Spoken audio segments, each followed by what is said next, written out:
Parce que je ne regarde pas l'apparence, mais au cœur.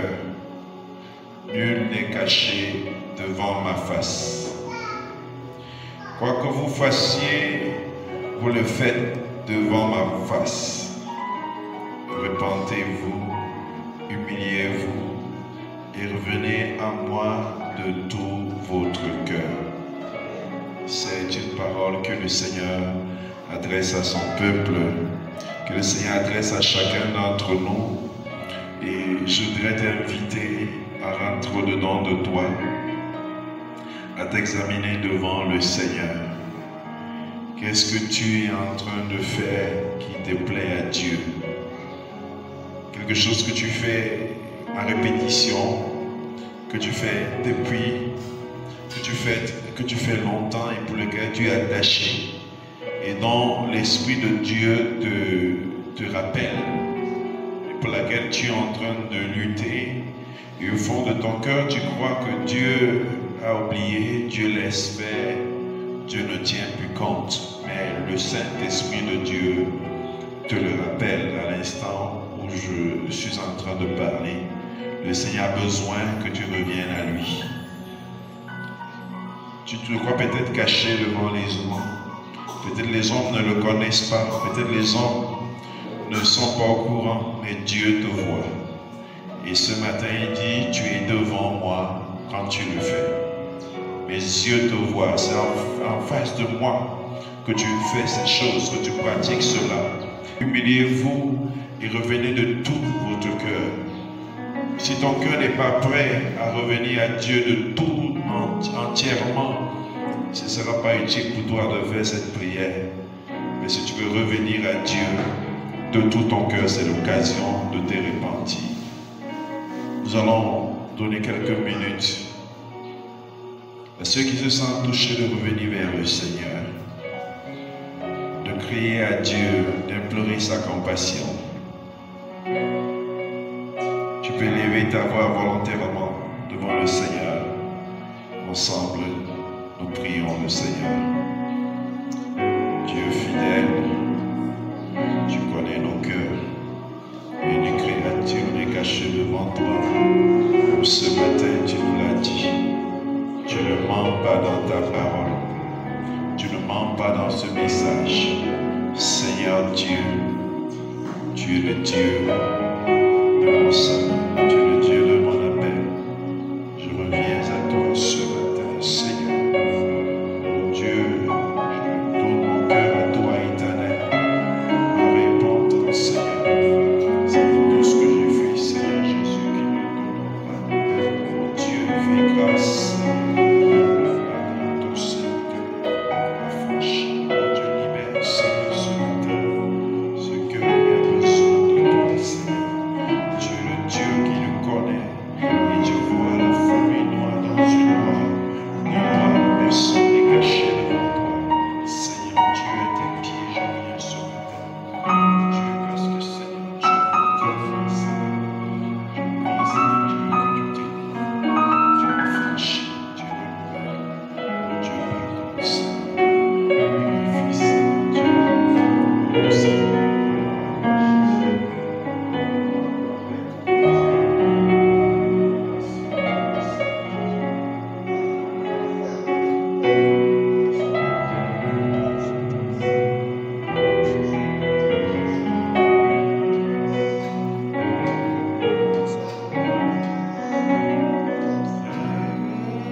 Alors vous êtes réellement libre. C'est pourquoi je prie, Seigneur Dieu, que ce matin, tu libères quelqu'un qui est en enchaîné au nom de Jésus.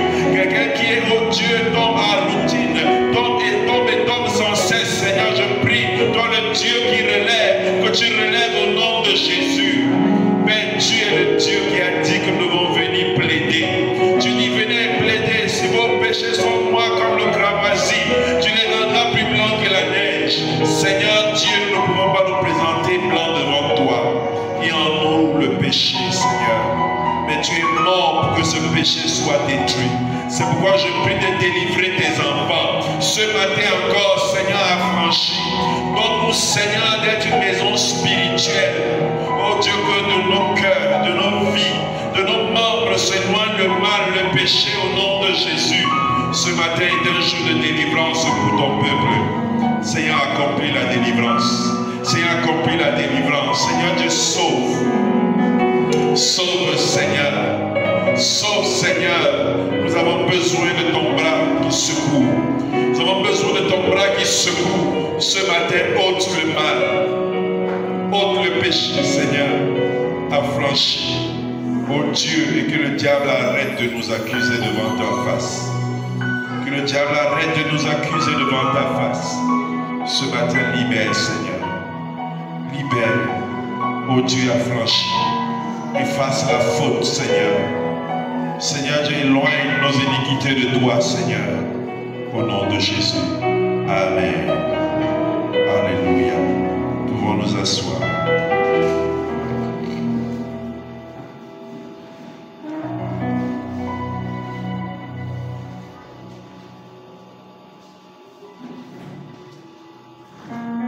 Alléluia. Amen. Bonne fête des mères. C'est une grâce d'être mère. C'est une bénédiction d'être mère. Alléluia. Et ce matin, nous allons partager encore la parole de Dieu. Le thème que nous vous proposons ce matin est intitulé « Fête des mères ». Alléluia. Fête des mères. Vous n'êtes pas content, les mères, qu'on tout un thème est fait pour vous ce matin. Alléluia. Fête des mères. Maintenant, le fête là s'écrit F-A-I-T-E-S. Alléluia. Fête des mères. F-A-I-T-E-S. Et non la fête. Alléluia. Fête des mères. C'est un terme alléchant, n'est-ce pas? Oui. C'est très intéressant. Nous allons nous inspirer du livre de Juges au chapitre 5, verset 7. Juges au chapitre 5, verset 7. Qui nous dit, nous le levons pour honorer la parole du Seigneur.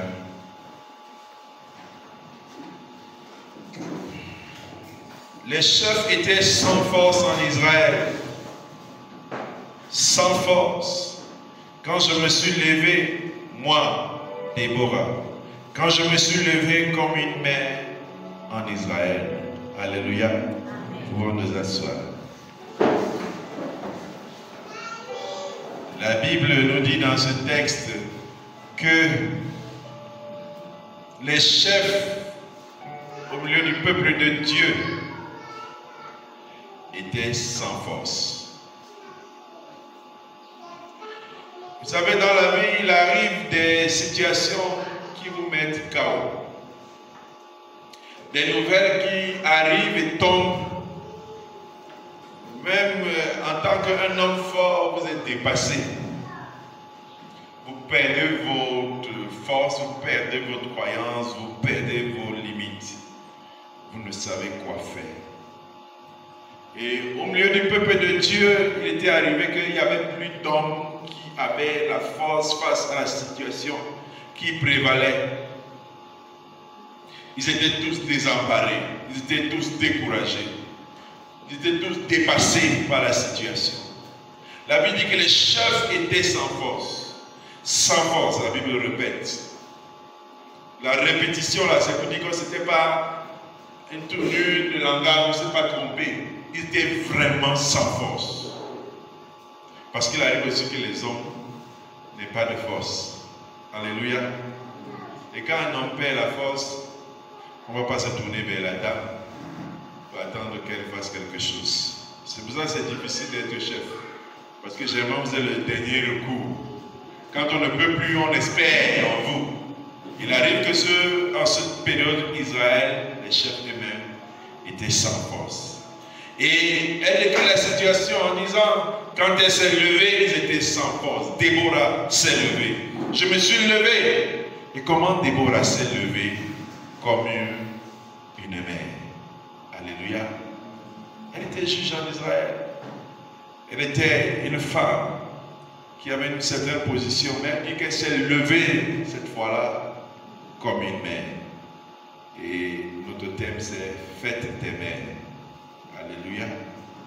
Fête des mères. Nous sommes le 26 mai, c'est la fête des mères. Et c'est une occasion, on célèbre la mère. Et ce soit un moment de joie pour celles qui ont mis au monde. Parfois aussi un moment de tristesse pour celles qui ont perdu un enfant, pour celles qui n'ont pas mis d'enfant au monde. Ce soit aussi une occasion pour elles de se dire, hey, qui va me souhaiter bonne fête des mères. Et dans cette salle, certains se sentent concernés et d'autres pas à cette fête. Mais mon message ce matin concerne vous tous. Fête des mères. Alléluia. Fête des mères. Et Déborah est pour nous l'exemple que nous avons pris ce matin pour faire notre partage. Et on va dire que Déborah s'est levée à une époque de grande violence, une période d'insécurité, une période de trouble en Israël. C'est une femme qui s'est levée. Et comme je disais, elle ne s'est pas présentée en sa qualité de juge. Elle ne s'est pas présentée en qualité de prophète, prophétesse. C'est une femme. En qualité de leader, de responsable. Mais Déborah s'est levée comme une mère. Une femme qui aime son peuple. Qui veut la prospérité de ce peuple. Qui veut le salut de ce peuple. Qui veut la délivrance de ce peuple. Qui veut le changement de ce peuple. Elle s'est levée comme une mère. Et nous voulons, à l'issue de ce message, faire des mères. Alléluia. Faire des mères, que chacun de nous ait une âme de mère. Déborah ne s'est pas dit, les hommes ont abandonné. Les hommes se sont découragés. C'est eux qui ont le pouvoir et le muscle. Qu'est-ce que moi je peux faire devant une telle situation? Je ne suis qu'une femme. Si Déborah s'était considérée comme une femme en comparaison des hommes, Déborah n'aurait rien fait. Mais devant la situation, Déborah dit, je suis une mère. Alléluia. Moi, Déborah, je me suis levée comme une mère. Il y a souvent que des situations arrivent dans la vie de l'Église, la vie de nos familles, la vie de la société, et que chacun de nous se dise, je ne peux rien. Je ne suis pas concerné au premier chef. Ça concerne d'autres personnes. Il y en a qui viennent à l'église comme en aventure, en se disant, bon, voilà, nous sommes là aussi, on suit les autres. Ce sont eux là-bas qui dirigent et qui font tout. Mais ce matin, nous voulons que chacun de nous ait conscience qu'il doit être une mère. Alléluia. Ne viens pas à l'église comme un étranger. Ne viens pas à l'église comme un figurant. Sois Déborah. Sois le Déborah de ta famille. Sois le Déborah de ta nation. Sois le Déborah dans ton église. Qu'est-ce qui n'est pas en train de marcher? Quelle est la situation qui nous chagrine? Qu'est-ce qui est en train de nous gêner? Lève-toi comme une mère. Alléluia. Lève-toi comme une mère. Il est possible de devenir mère de toutes sortes de manières. Pas seulement en portant un enfant dans son ventre, mais en le portant dans son cœur. Nous voulons être dans des mères, non celles qui portent des bébés dans le ventre, mais ceux qui portent dans le cœur. Est-ce que tu es enceinte dans ton cœur? Est-ce que tu as déjà été enceinte dans ton cœur? Est-ce que dans ton cœur, il y a un fardeau? Si tu es ici à l'église et tu es quelqu'un qui n'a pas du tout de fardeau, tu dois être inquiet. Qu'est-ce qui te pèse dans ton cœur? Qu'est-ce que tu portes dans ton cœur comme fardeau pour la maison de Dieu, pour le peuple de Dieu, pour les âmes qui sont au dehors, pour la nation, pour ta famille? Est-ce que tu es quelqu'un qui se comporte comme une mère dans son cœur, de par son cœur? Ou tu es juste quelqu'un qui est là, figurant dans la nature? Déborah n'a pas été poussée par quelqu'un. Le cœur de mère. Alléluia. C'est ce cœur que je voudrais que nous ayons ce matin en nous séparant. Ce cœur de mère. On peut avoir un cœur de mère pour celles et ceux qui souffrent. On peut avoir un cœur de mère pour la nation. On peut avoir un cœur de mère pour les enfants qui ont besoin d'une maman. Pour ceux qui sont perdus loin du Père, on peut avoir ce cœur de mère. Déborah dit que la situation l'a gênée et elle s'est levée comme une mère. Pour qui as-tu le cœur de mère? Alléluia. Tu peux avoir un ami qui ne connaît pas le Seigneur. Tu peux avoir un proche qui souffre. Est-ce que tu as le cœur de mère? Dans un monde où nous sommes devenus tellement insensibles et individualistes, quelqu'un ne va jeûner et prier que le jour qu'il a ses problèmes. Quand lui, il n'a pas de problème, il n'a pas besoin de prier. Il n'a pas de cœur pour les nouveaux convertis. Ceux qui viennent à peine de venir au Seigneur et qu'une voix ne marche chancelante. Quelqu'un qui est venu nouvellement dans la maison de Dieu, parfois même c'est à peine qu'on veut savoir comment il s'appelle, où il habite. Moi, je n'ai pas de rôle à jouer, puis c'est terminé. Je suis juste un consommateur à l'église, un chauffeur de bar. Je suis venu prendre ma louange et mon adoration et ma parole. Je suis parti. Pas de cœur de mère. Quelqu'un qui se lève dans la prière. Parce qu'on ne peut pas tout faire. Au moins, on ne peut pas vous interdire de prier. On ne peut pas vous interdire de vous tenir devant Dieu et de lever la voix pour quelqu'un. Mais c'est parce que nous n'avons pas le cœur de mère que nous sommes trop centrés. Parce qu'une mère qui est individualiste, elle va tuer les enfants. Mais le cœur de mère fait que la mère se sacrifie. On se met dans son corps pour porter une vie. Et parfois, quand elle libère, elle fait venir cet enfant au monde, c'est au péril de sa vie. D'autres meurent en donnant la vie. Est-ce que nous avons ce cœur? Voilà la mère physique qui est capable parfois de se sacrifier, d'aller haut sous le soleil, rester sous le soleil et la pluie pour nourrir ses enfants. Elle est comme la mère poule qui voit venir l'épervier et couvre ses enfants pour chasser l'animal. Parfois même, elle sera attaquée par l'animal pour protéger ses petits. Ça, c'est le cœur d'une mère physique. Est-ce que nous pouvons aussi être des chrétiens qui ont des cœurs de mère? Alléluia. De cœur de mère. Des gens qui se soucient. Nous sommes une génération où personne ne se soucie de personne. Où personne ne soupire après le fardeau de personne. Même nos cœurs en tant que chrétiens, nous sommes devenus durs, insensibles même parfois à la douleur, à la peine de l'autre. Mais le Seigneur veut que nous ayons le cœur des mères. Alléluia. Bonne fête des mères. Alléluia. Qu'est-ce qu'une mère? Être mère, c'est participer à l'œuvre créatrice du Dieu créateur. Être mère, c'est participer à l'œuvre créatrice du Dieu créateur, l'auteur de la vie. La Bible dit que l'homme nomma sa femme Ève, c'est-à-dire vie, parce qu'elle est la mère de toute la vie humaine, d'après Genèse 3:20. Adam, qui était l'homme, nomma sa femme Ève, c'est-à-dire vie, parce qu'elle est la mère de toute vie. Donc être mère, c'est participer à l'œuvre créatrice. nous sommes, sur le point de vue humain, des extensions de la création de Dieu. Nous poursuivons dans la création, dans l'œuvre créatrice de Dieu.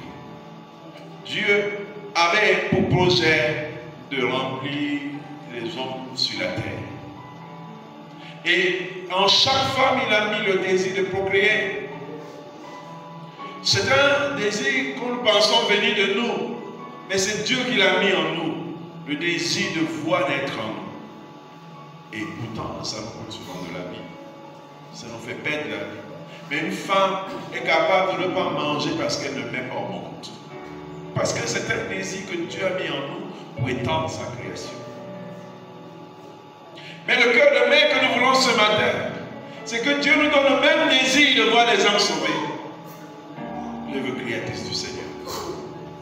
Alléluia. Que comme une femme peut être gênée de ne pas encore mis au monde, et les gens vont jusqu'à dire aux jeunes filles, tu vieillis déjà, va faire un enfant, même si tu ne trouves pas le mari. Parce que pour l'humanité, c'est important de laisser un homme, de mettre au monde. Est-ce que nous pouvons avoir la même gêne quand il s'agit de voir les âmes sauvées? De dire, je dois étendre la création de Dieu. Je dois être cette mère qui aussi porte en elle l'enfant de Dieu. Qui voit l'extension du salut des âmes. Est-ce que ce cœur-là, nous pouvons l'avoir? Est-ce que nous pouvons être animés de cela et dire, Seigneur, ils périssent. Donne-moi d'être cette extension de la création. Donne-moi d'être ce canal par lequel les âmes viennent à toi. Donne-moi d'être ce canal par lequel les gens sont sauvés. Donne-moi ce cœur de mère. Alléluia. Est-ce que nous pouvons avoir cette même gêne? Comme nous soupirons après le désir, même les jeunes filles de 12 ans, leur plus beau rêve, c'est d'avoir des enfants sans qu'elles ne connaissent pas. Parce que ça va coûter. Elles veulent aussi avoir, je veux aussi avoir mon enfant. Est-ce que je peux entendre un jeune chrétien qui dit aussi, je veux aussi enfanter spirituellement? Ce serait tellement beau et bien. Alléluia. C'est ce que nous devons avoir, ce cœur. Nous devons être animés de cela. Et telle est la volonté de Dieu et la pensée de Dieu pour nous ce matin. Être mère, c'est avoir un statut privilégié. C'est avoir un statut privilégié. Et quand nous lisons les Écritures, ne manque pas de versets qui mettent en relief l'honneur qui est dû à la mère et au père. Exode 20, verset 12 nous dit, honore ton père et ta mère, afin de jouir d'une longue vie dans le pays que l'Éternel, ton Dieu, te donne. Honore ton père et ta mère. Honorer, c'est quoi? Honorer, c'est donner l'honneur de manière simple. Et donner l'honneur, c'est... Et vous savez, l'honneur, on ne le donne pas en privé. On donne l'honneur en public. Comment on déshonore en public? Si ta mère passe et on est en train de t'accuser de vol, tu déshonores ta mère. Amen. Mais si on dit de qui est cet enfant et que c'est une bonne cause, là tu honores tes parents. Alléluia. Quand on peut dire que cet enfant est une fierté, qui sont ses parents, en ce moment tu honores tes parents. Quand tu es quelqu'un qui a échoué, tu n'es pas en train d'honorer tes parents. Alléluia. Quand tu es quelqu'un qui est raté, tu n'es pas en train d'honorer tes parents. Quand tu es quelqu'un qui est plutôt dans les mauvais dossiers, tu n'es pas en train d'honorer tes parents. Ça dit que ton père doit être assis sur ta maman et dire, voilà une fierté. J'ai bâti un homme, j'ai fait une fille, j'ai produit des hommes. Alléluia. Et le cas de mère ici, dans ce cas, c'est que toi, tu dois te vêtir et être un canal par lequel les gens honorent Dieu. Alléluia. On doit dire non, si c'est ça être enfant de Dieu, je veux être. Alléluia. Si c'est être disciple du Seigneur, je veux être. Si c'est être serviteur du Seigneur, je veux être. Voilà un modèle qui honore Dieu. Alléluia. Le Seigneur doit être fier. Un peu comme Dieu fut honoré devant Satan quand il parla de Job. Ça ne faisait pas partie de leur conversation, mais il dit, as-tu vu mon serviteur Job? Alléluia. Dieu fut honoré. C'est un homme intègre et juste. As-tu remarqué? Quand tu te baladais là, est-ce que tu as vu Maxime? Est-ce que Dieu peut le dire avec fierté? Alléluia. Mais Dieu veut le dire, il souhaite le dire. Quand il regarde ses enfants, il dit, ils sont distingués. Alléluia. J'imagine la maman de Joseph, quand elle vient, elle découvre que son fils est le premier ministre. Elle est honorée. Son papa est honoré. Le papa de David est honoré. De qui est-il l'enfant? De qui est-elle fille? Alléluia. Être mère, c'est surtout proclamer la bonne nouvelle et participer à l'œuvre du salut. Jouer un rôle majeur.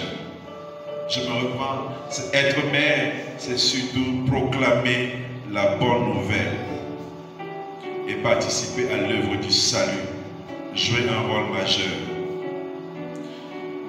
L'Éternel fait une promesse à Ève.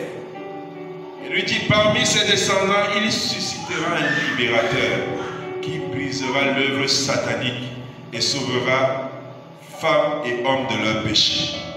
Vous pouvez lire dans Genèse 3:15. Il dit, je mettrai hostilité entre toi et la femme, entre ta descendance et sa descendance. Il parlait ici au serpent. Celle-ci t'écrasera la tête et tu lui briseras le talon. Il dit à Ève que de toi sortiront des générations qui vont écraser la tête du serpent. Alléluia. Est-ce que toi aussi tu peux être mère et qu'on dise que de toi sont sortis des géants dans la foi? Est-ce que tu peux être mère et on dit que de toi sont sortis des gens qui servent Dieu avec ferveur? Des gens qui mettent le regard dans le camp du diable. Est-ce que tu peux avoir ce cœur de mère? Et de dire aussi des enfants spirituels ont sorti de moi. Des gens qui aiment le Seigneur ont sorti de moi. Des gens qui servent le Seigneur ont sorti de moi. Est-ce que tu peux avoir ce soupir-là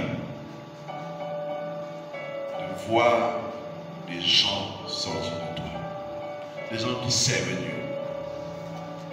Nous, quand on était jeunes dans la foi, on nous disait que la première chose que tu dois te rassurer, c'est que quelqu'un d'autre vient après toi. Tu n'es pas sauvé pour toi seul. Tant que tu n'avais pas quelqu'un qui t'est venu après toi, tu étais gêné. Alléluia. Tant que tu n'avais même pas enlevé le sandal là, il fallait qu'il y ait quelqu'un qui vienne au Seigneur. Ça, c'était notre objectif. Tu n'avais pas la paix. Aujourd'hui, quelqu'un vient et c'est le terminus. Plus personne derrière lui. Ce n'est pas normal. Ce n'est pas le cœur de mère, ça. Alléluia. Tu dois être un acteur majeur du salut. La Bible dit, la femme sera sauvée grâce à sa descendance. Dans 1 Timothée 2, verset 15. Elle sera sauvée grâce à sa descendance. Nous devons enfanter. Être mère va bien plus loin que porter un bébé de 9 mois et d'accoucher. C'est veiller, c'est chérir, c'est instruire, c'est permettre à quelqu'un de devenir une personne équilibrée et capable d'affronter à son tour la vie. Est-ce qu'aujourd'hui tu te préoccupes de la foi des frères? Est-ce qu'ils sont forts? Frère, ça fait longtemps que tu ne te vois plus à l'église. Frère, ça fait longtemps que tu n'es pas très présent. Frère, tu essaies d'exhorter les uns et les autres. Est-ce que tu te préoccupes de ça? Est-ce que tu as ce cœur de mère qui veut voir les gens grandir, qui veut voir les gens être bénis, qui veut être les gens fortifiés? Ou c'est l'argent qui a pris ta tête? Tu es en train de vouloir construire ta maison. Tu veux aussi construire ta vie. Tu veux aussi construire ton bonheur. Toi, tu es focalisé là-bas. Ces choses sont bien. Mais ce n'est pas l'essentiel. Parce que la Bible dit de chercher premièrement le royaume de Dieu et sa justice. Et le reste viendra par-dessus. Si tu mets toute ton énergie à chercher ça, tu seras dessus. Parce que non seulement ça ne viendra pas, mais tu t'en rendras compte trop tard. Quand tu auras tout investi ton temps, tu vas te rendre compte que tu n'as pas prospéré. Parce que la Bible dit que Dieu donne autant à ses élus quand tu donnes. Ce n'est pas la prime à la paresse, mais il est inadmissible de sacrifier les choses de Dieu parce qu'on cherche l'argent. C'est une folie. Je me réponds. C'est une folie de sacrifier les choses de Dieu parce qu'on cherche de l'argent. Parce que tôt ou tard, crois-moi sur parole, tu seras déçu. Tu vas te rendre compte que tu as couru pour rien et tu n'as rien eu. Mais alors tu n'as rien eu. Tu auras mis tous tes efforts. Et pour le moment, tu crois encore que ça va donner. Tu crois que tu es sur la bonne voie. C'est un peu comme les friandises. Tu manges, mais tu n'es pas rassasié. Tu as l'impression que tu es sur le bon rythme. Non. Ce n'est pas ça le secret. Ce n'est pas ça le secret. Vous ne pouvez pas imaginer le nombre de choses que j'ai dû sacrifier où je voyais des opportunités parce que je me disais, j'ai saisi ça. Mais quand je revenais au fond de moi, je disais, non, il est le peuple de Dieu et l'église du Seigneur. Et Dieu, il vous récompense. Au moment venu, vous avez toutes ces grâces, tout vous vient avec une aisance. Parce que Dieu a tenu compte de tout ça. Mais si vous mettez dans votre tête que vous allez vous donner à fond, donnez-vous. Mais je dis, vous allez vous réveiller un soir et vous allez vous rendre compte que vous n'avez rien eu. On ne peut pas sacrifier les choses de Dieu et dire qu'on poursuit l'argent. Vous serez méchamment dessus. Alors gravement dessus. Ça ne fonctionne pas. Alléluia. Ça n'a pas fonctionné hier. Ça ne fonctionne pas aujourd'hui. Et ça ne fonctionnera pas demain. Dieu donne à ses élus quand il donne. Alléluia. Parce qu'il y a un temps marqué de Dieu. Et je ne sais pas pourquoi l'Esprit de Dieu m'insiste à le dire. Il y a un temps marqué de Dieu où Dieu va vous bénir. Mais Dieu ne bénit pas ceux qui n'ont pas sacrifié. Alléluia. Dieu ne bénit pas. Dieu ne bénit pas ceux qui n'ont pas sacrifié. Dieu ne peut pas passer après l'argent. C'est une folie. Dieu veut faire de nous une mère parce qu'il place sa confiance en nous et ses capacités. Alléluia. Alors, quel que soit ton statut aujourd'hui, que tu sois maman, physique ou pas, que tu sois célibataire ou marié, veuille vous divorcer, vous pouvez devenir mère pour celui ou celle que Dieu met sur votre route. Alléluia. Comme Déborah, levons-nous comme des mères. Aimons les personnes que Dieu nous confie. Alléluia. Ayons le cœur de Déborah, qui ne s'est pas dit, ah, s'ils ont tous abandonné, moi j'abandonne. Mais le cœur de mère s'est levé. Alléluia. Nous allons prier le Seigneur. Est-ce que tu peux te lever ce matin? Tu vas dire à Dieu, dans la prière, de te donner un cœur de